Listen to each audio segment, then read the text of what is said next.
नमस्कार दोस्तों। हमारी भूमि की एक एक परंपरा रही है कई हजार वर्षों से।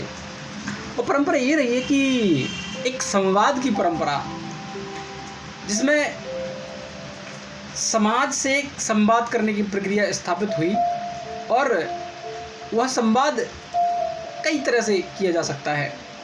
कभी श्लोकों के माध्यम से, कभी छोटी छोटी कहानियों के माध्यम से, कई अन्य प्रसंगों के माध्यम से।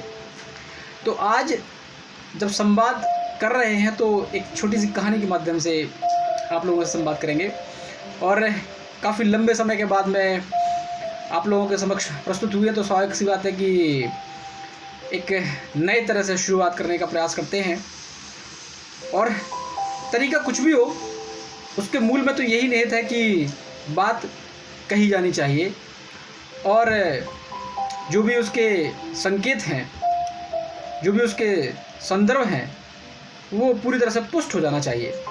तो शुरू करते हैं। एक छोटी सी कहानी है कि एक बार एक संत किसी गांव से अपने घोड़े से चले जा रहे थे और चलते चलते वो गांव के अंतिम छोर से जब निकल कर जा रहे थे तो वहाँ देखते हैं कि पगडंडी के किनारे एक व्यक्ति अपंग, जो कि पैरों से चल नहीं सकता था और किसी तरह की मदद की गुहार में खड़ा हुआ था। और जब संत वहाँ से निकले तो संत, स्वाभाविक सी बात है कि संतों के पास रहम तो होता ही है और कहीं ना कहीं सबको साथ लेने का, सबको जोड़कर चलने की एक भावना भी होती है और दया और कृपा तो उनके अभूतपूर्व अंग होते हैं। तो संत घोड़े से उतरे और उन्होंने उस अपंग व्यक्ति से पूछा कि भाई क्या समस्या है, क्या चाहते हो। तो अपंग व्यक्ति ने कहा कि महात्मन, मुझे बगल के गांव में जाना है और मुझे क्या आप अपने घोड़े से छोड़ सकते हैं। तो महात्मन ने कहा कि बिल्कुल, स्वाभाविक तौर से हम आपको छोड़ सकते हैं। तो महात्मन ने उस व्यक्ति को अपने घोड़े पर उठाकर बैठा दिया और जैसे ही महात्मन बैठना चाह रहे थे, संत बैठना चाह रहे थे, तो उस आदमी ने चाबुक खींची और घोड़े को दौड़ाता हुआ निकल गया और पीछे पीछे संत दौड़ते चले जा रहे हैं। आगे आगे वो व्यक्ति भागा जा रहा है, घोड़े पर बैठा उसकी चाबुक खींच रहा है और दौड़ रहा है।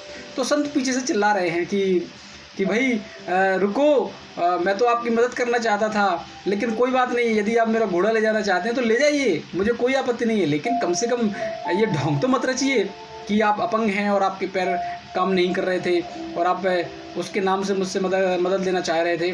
तो ये ढोंग तो मत करिए, क्योंकि यदि आप ये ढोंग करके इस घोड़े को ले गए हैं तो आने वाले समय में जब भी मैं इस संदर्भ को किसी के साथ साझा करूँगा तो स्वाभाविक सी बात है, लोगों का विश्वास अपंग लोगों से भी उठ जाएगा।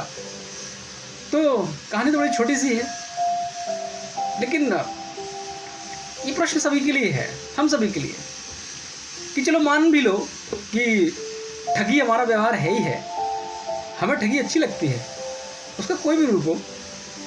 घोड़ा तो एक संदर्भ है, कोई भी रूप, लेकिन कम से कम अपंग तो मत बनो, अर्थात कम से कम ऐसी बहानेबाजी तो मत करो, या फिर ऐसा तो मत करो कि किसी और के कंधे पर बंदूक रख के चला रहे हो। अरे जब आपने मान ही लिया है कि ठगी करना है तो ठगी करो, यदि स्वभाव में आपके ठगी है तो करो, लेकिन स्वयं से स्वीकार करके और सबके सामने आकर करो कि हाँ, हम ठग हैं और हम ठगी करेंगे।